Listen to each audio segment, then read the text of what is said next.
सिरसा में एक्टिव हुआ बिच्छू गैंग। मारपीट के बाद करते हैं लूटपाट। डरे सहमे सैकड़ों गांव वासी पहुंचे एसपी दफ्तर। धरपकड़ के लिए टीमों का किया गठन।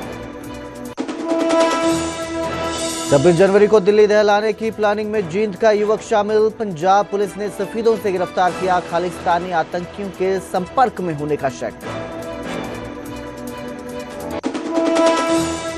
के प्रायोजक पतंजलि गाय का घी, माँ का भरोसा, प्यार से परोसा।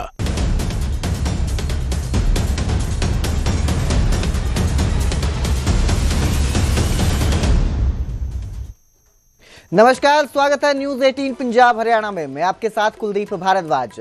बुलेटिन की शुरुआत करेंगे एक बड़े खुलासे के साथ। 26 जनवरी को आतंकी हमले की साजिश का खुलासा हुआ है। दिल्ली दहलाने की प्लानिंग की जा रही थी और इस प्लानिंग में जींद का युवक शामिल था। पुलिस ने सफीदों से कुलदीप उर्फ कालू को पकड़ा है, गिरफ्तार किया गया है और जानकारी के मुताबिक ये जो युवक है ये खालिस्तानी आतंकियों के संपर्क में है, इसका शक है। फेसबुक डीपी में भी खालिस्तानियों के नंबर लगाए हैं, ऐसा भी बताया जा रहा है। तो बड़ा खुलासा हुआ है। 26 जनवरी को दिल्ली और पंजाब को दहलाने की साजिश में एक और युवक को गिरफ्तार किया गया है और इस युवक की गिरफ्तारी जींद से हुई है। पंजाब पुलिस ने जींद से गिरफ्तार किया है। लुधियाना से पकड़े गए आतंकियों ने कुलदीप का नाम लिया, जिसके बाद पुलिस यहां पहुंची थी। जानकारी के मुताबिक बब्बर खालसा इंटरनेशनल से कुलदीप के तार जुड़े होने की आशंका जताई जा रही है। दिल्ली और पंजाब में हमले की तैयारी थी, तो ये गिरफ्तारी हुई है। बड़ी गिरफ्तारी इसे माना जा रहा है क्योंकि दिल्ली और पंजाब दोनों को दहलाने की ये साजिश थी।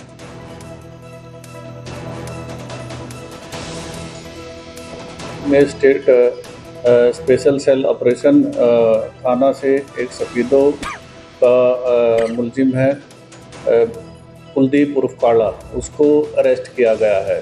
जी, किस मामले को लेकर रहे थे? देखिए, खालिस्तान से संबंधित फेसबुक पे पेज है, उस पे इसने लाइक किया है। इनिशियली 4 लोगों के खिलाफ वहाँ पंजाब में FIR लॉन्च की गई है और वहाँ उनकी डिस्क्लोजर में इसका नाम आया है। तो मोहाली पुलिस ने इसको अरेस्ट किया है। सफीदों से कोई इस तरह की एक्टिविटी इसने कंडक्ट नहीं की है। जी, इससे पहले भी किसी तरह की कोई एक्टिविटी हुई?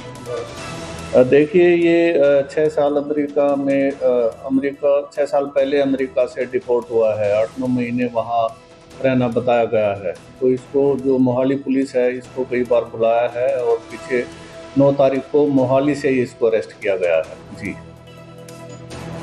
मेरे सहयोगी विजेंद्र कुमार हमारे साथ फोन लाइन पर जुड़े हैं इस खबर पर ज्यादा जानकारी के साथ। जी विजेंद्र, क्या ये पूरा मामला है और जब ये गिरफ्तारी हुई है तो और क्या खुलासे सामने आ रहे हैं? देखिए, अभी ये सामने आ रहा है कि 26 जनवरी को गणतंत्र दिवस के दिन दिल्ली में कोई बड़ी योजना ये लोग कर रहे थे और इसमें पंजाब पुलिस ने कुछ युवकों को गिरफ्तार किया है जिसके लिंक जो है खालिस्तान से जुड़े हैं। और उसी कड़ी में जींद के सफेदों कस्बे के कुलदीप सिंह को भी गिरफ्तार किया गया है।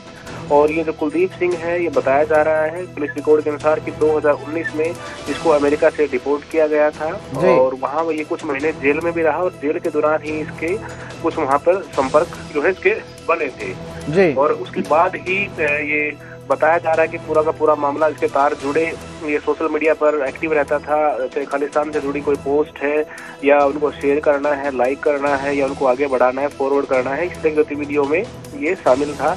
और इसी कड़ी में जब पंजाब से कुछ युवक पंजाब पुलिस द्वारा गिरफ्तार किए गए तो उनकी स्पेशल सेल है ऑपरेशन की और उनका जो डिस्क्लोजर रिपोर्ट है, यानी कि जब जांच की गई तो जांच के दौरान इनका नाम सामने आया कि कुलदीप भी इनके ही साथ इस पूरे मामले में संलिप्त है, इन्वॉल्व है। इसलिए इसकी गिरफ्तारी जींद से की गई है। जी, हालांकि जींद पुलिस के अधिकारियों का दावा है कि जींद से किसी प्रकार की कोई संदिग्ध गतिविधि को अंजाम नहीं दिया गया है। ये उनके लिंक में था। जो पंजाब के कुछ युवक हैं जो खालिस्तान से जुड़े जो संगठन है उनसे संपर्क में है। ये पूरे मामले में क्या किस तरह की गतिविधियां हैं और क्या क्या इन गतिविधियों को अंजाम आगे देना था, ये जांच का विषय है। फिलहाल यहाँ से इसको गिरफ्तार कर लिया गया है। और विजेंद्र, दिल्ली और पंजाब में किन किन जगहों पर हमले की साजिश में थे, ये प्लानिंग कर रहे थे हमला करने की, कोई जानकारी इसको लेकर सामने आई है? देखिए, पुलिस ने इस बारे में खुलासा नहीं किया है क्योंकि 26 जनवरी का समय है, तो ऐसे में बहुत जो है अलर्ट मोड पर पुलिस है। जितने होटल्स हैं, सार्वजनिक जगह है या नाके हैं, सुरक्षा बढ़ा दी गई है और उसी में ये सर्च अभियान चलाया जा रहा था और जांच के दौरान इनका नाम सामने आए हैं। बताया ये जा रहा कि 26 जनवरी को दिल्ली के अंदर कुछ बड़ा करने की इनकी प्लानिंग थी, लेकिन कुलदीप का कितना इसमें रोल है कितना नहीं है ये जांच का विषय है, लेकिन इतना जरूर है। और कितने लोग शामिल हैं इस प्लानिंग में, कितने लोग इस प्लानिंग में शामिल हैं, इसकी कोई जानकारी सामने आई हो? देखिए, हरियाणा से एक ही युवक का नाम सामने आया है और जींद पुलिस का दावा है कि पंजाब के 4 युवक थे जिनकी डिस्क्लोजर रिपोर्ट में इसका नाम आया है। उन्होंने इसका नाम लिया है कि इस पूरे मामले में कुलदीप इनका साथी है, इनके संपर्क बने थे जब ये अमेरिका जेल में थे। अमेरिका से 2019 में डिपोर्ट किए गए थे, तब से यहाँ पर ये रह रहा है। हालांकि इसका कोई बड़ा आपराधिक रिकॉर्ड नहीं है किसी प्रकार का, ये जांच का विषय है। इस जांच में सामने आएगा कि कितनी इसकी भूमिका है या नहीं है। ये पंजाब पुलिस इस पूरे मामले की जांच कर रही है। जी बिल्कुल, बहुत बहुत शुक्रिया इस तमाम जानकारी के लिए विजेंद्र। तो फिलहाल पुलिस जांच में जुटी हुई है, लेकिन एक बड़ी साजिश नाकाम कर दी गई है। दिल्ली को दहलाने की साजिश में युवक को काबू किया गया।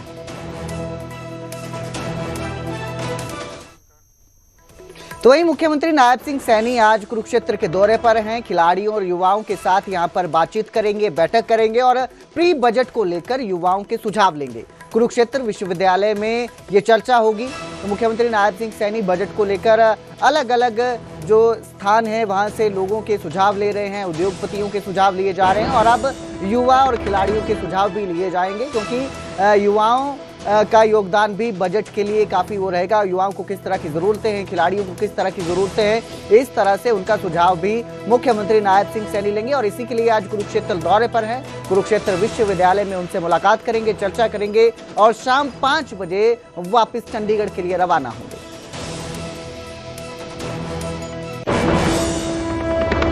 सोनीपत में उत्तर प्रदेश के मुख्यमंत्री योगी आदित्यनाथ पहुंचेंगे। नागे बाबा मंदिर में योगी आदित्यनाथ आएंगे और मंदिर में आयोजित कार्यक्रम में शामिल होंगे। तो करीब दोपहर 1 बजे का ये कार्यक्रम है। दोपहर 1 बजे मुरथल पहुंचेंगे योगी आदित्यनाथ और नागे बाबा मंदिर में जो कार्यक्रम हो रहा है उसमें शिरकत करेंगे। सोनीपत पहुंचेंगे। उत्तर प्रदेश के मुख्यमंत्री हैं योगी आदित्यनाथ, जो कार्यक्रम के लिए सोनीपत आ रहे हैं।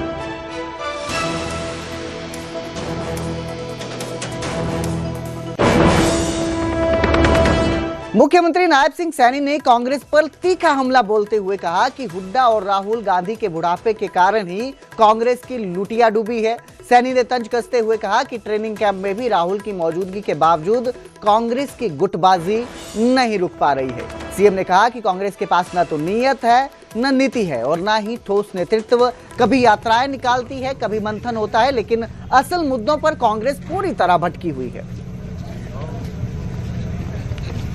कांग्रेस की नीतियों का परिणाम आज कांग्रेस भुगत रही है। ये कोई और नहीं, कांग्रेस भुगत रही है।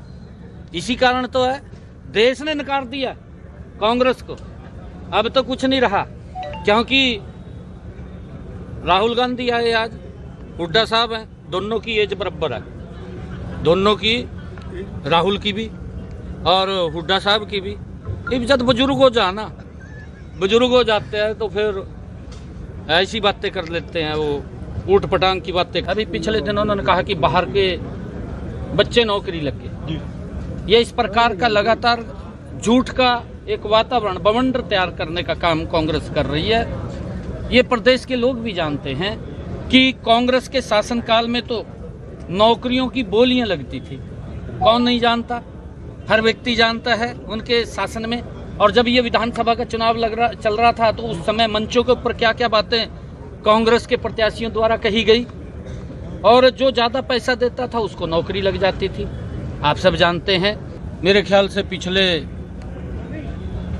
10 दिनों से कुछ मंथन चल रहा है, यात्राएं भी निकल रही हैं, आप देख रहे हैं। फिर मंथन किस बात का है, और आपसी गुटबाजी है कांग्रेस के अंदर।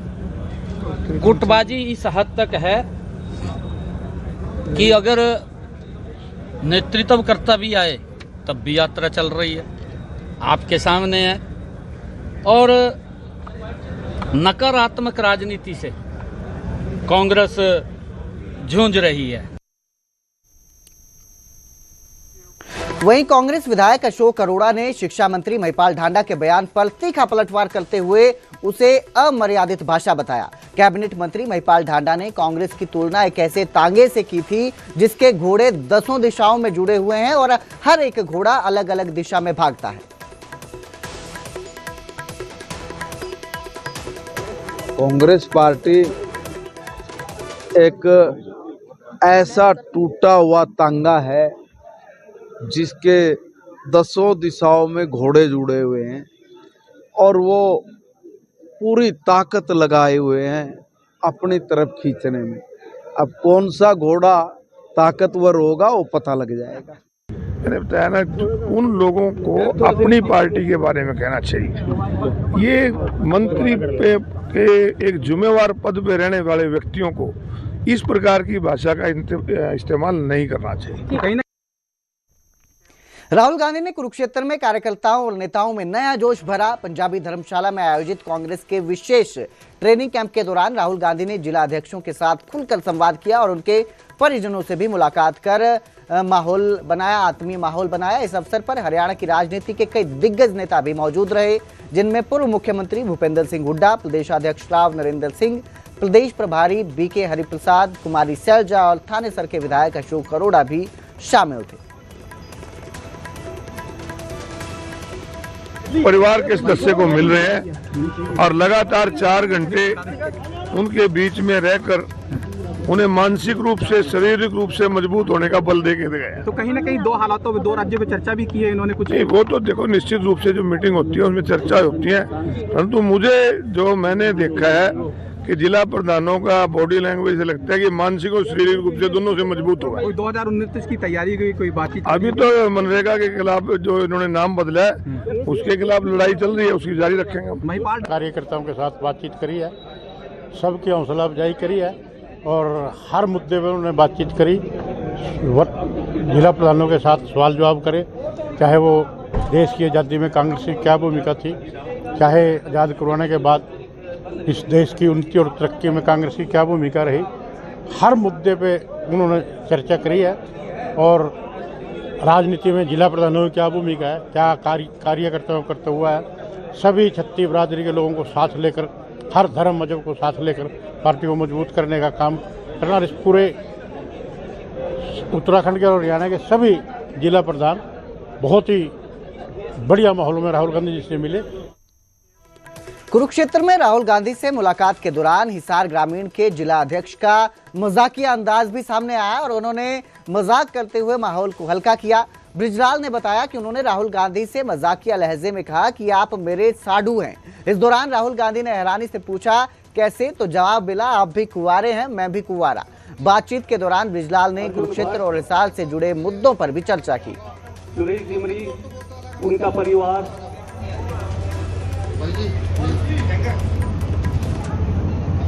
आप भी अनमैरिड तो बड़ा प्यार और साथ दिया। वो देखिए आज भी, इस समय भी आज जिला अध्यक्षों का कार्यक्रम है उत्तराखंड और हरियाणा का, उस कड़ी के अंदर यहाँ के कुरुक्षेत्र के जिला अध्यक्ष को ऐसे दबाया जाएगा तो कैसे कांग्रेस मजबूत होगी, कैसे जिला अध्यक्ष मजबूत होगी।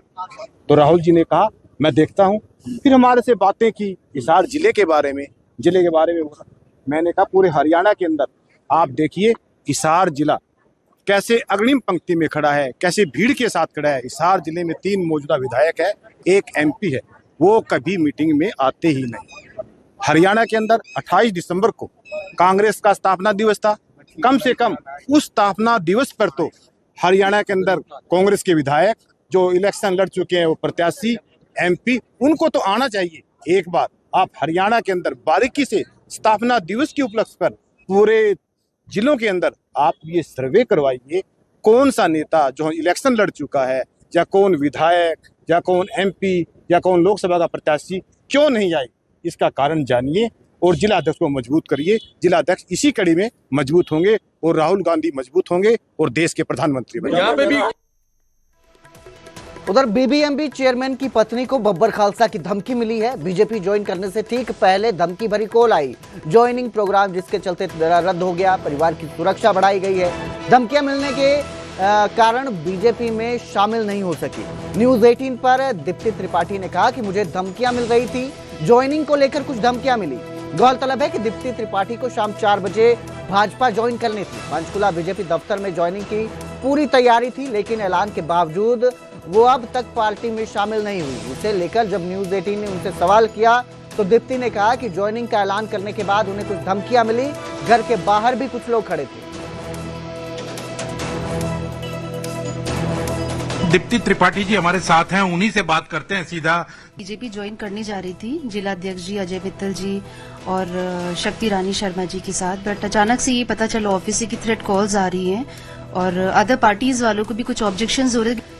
तो अगर थ्रेट कॉल आ रही हैं तो पहले से आ रही थी या अभी जो जब ये आपने फैसला ले लिया तो उसके बाद कोई थ्रेट कॉल आ रही? ऑफिस में भी काफी बवाल हुआ है और काफी भीड़ इकट्ठी हुई है, घर के बाहर भी काफी भीड़ इकट्ठी हुई है और इसमें काफी ऑब्जेक्शन सा हो रहा है या लोगों को कोई नाराजगी सी है। तो कोई आपकी तरफ से कोई एप्लीकेशन दी गई है किसी थाने में, कोई पुलिस को एप्लीकेशन दी गई है क्योंकि थ्रेट कॉल्स आई हैं, तो कोई सिक्योरिटी के लिए कोई ऐसे?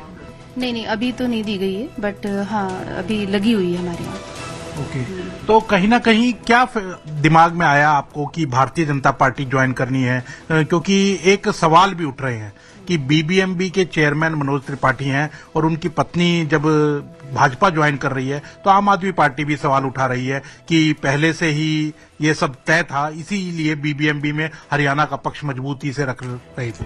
नहीं, आम आदमी पार्टी के तो ये हरजोन सिंह बैंस जो हैं, जो मंत्री जी, उनकी वाइफ भी ज्योति यादव, वो भी आईपीएस ऑफिसर है, तो ये सवाल तो उन पे भी उठाना चाहिए। और रही बात पार्टी ज्वाइन करने की, तो एक परिवार में दो लोग जो होते हैं उनकी सबकी अपनी अलग सोच होती है, अलग कार्य क्षमता होती है, कार्यशैली होती है। तो ये जरूरी नहीं कि एक परिवार के दो सदस्य नहीं कर सकते। अगर एक सर्विस में है तो दूसरा पॉलिटिक्स में जाना चाहता है, तो ये हर इंसान की अपनी इच्छा है। बाद उसके परिजन उसे घायल अवस्था में अस्पताल लेकर पहुंचे, जहां डॉक्टरों ने बताया कि उसकी मौत हो चुकी है। लेकिन परिवार का आरोप है कि उसकी सांसें चल रही थी, डॉक्टरों ने समय पर इलाज नहीं किया, इलाज नहीं मिलने की वजह से उसकी मौत हुई है। पहले एक मृत पेशेंट हॉस्पिटल में लाया गया था, उसके परिजन लेकर आए थे और मेरी जो ऑन ड्यूटी डॉक्टर है उसने सीपीआर करने की कोशिश की और डॉक्टर पेशेंट है जो ब्रॉड डेड था। जैसे ही मेरे डॉक्टर्स ने, स्टाफ ने डिक्लेयर किया, परिजनों को ये बताया कि द पेशेंट इज़ नो मोर, तो उनके साथ जो उनके परिजन थे उन्होंने बहुत ज़ोर ज़ोर से यहाँ शोर मचाना शुरू कर दिया और हमारे डॉक्टर्स पे एलिगेशंस लगानी शुरू कर दी। काफ़ी हंगामा हुआ और पुलिस चौकी जो हमारे हॉस्पिटल के कैंपस में स्थित था, वहाँ से पुलिस चौकी से पुलिस वाले आए और 112 डायल किया गया, लेडी पुलिस भी आई। और मेरा डैडी था जी, वो ऊपर से छत पे से गिर गया। छत पे से गिरा कि पैर पर से गिरा पता नहीं, लेकिन बंदा कोई कह रहा है पैर पर से गिर गया और ठेकेदार कह रहा है छत पे से गिरा है जी। काम पे 8 सेक्टर काम कर रहे थे, सेक्टर 9 में 8 में लेबर का काम कर रहे थे जी, तो मकान में काम कर रहे थे जी। और यहाँ जब लेके आए तो सांस चल रहा था उस टाइम, और जब बाद में खत्म हो गया, डॉक्टर कोई भी नहीं देखा।